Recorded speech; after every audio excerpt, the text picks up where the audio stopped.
This is why you need to cover your mouth when you sneeze. Ready for a quick science lesson? When someone sneezes, they release thousands of tiny droplets into the air. These droplets are super small. Think microscopic. They can carry all sorts of germs like bacteria and viruses. Yuck, right? Now imagine you're nearby and breathe in these droplets. The germs travel through your nose or mouth, down your throat, and into your lungs.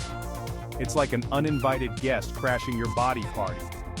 Your body tries to fight back using its immune system. It sends out white blood cells to attack the germs.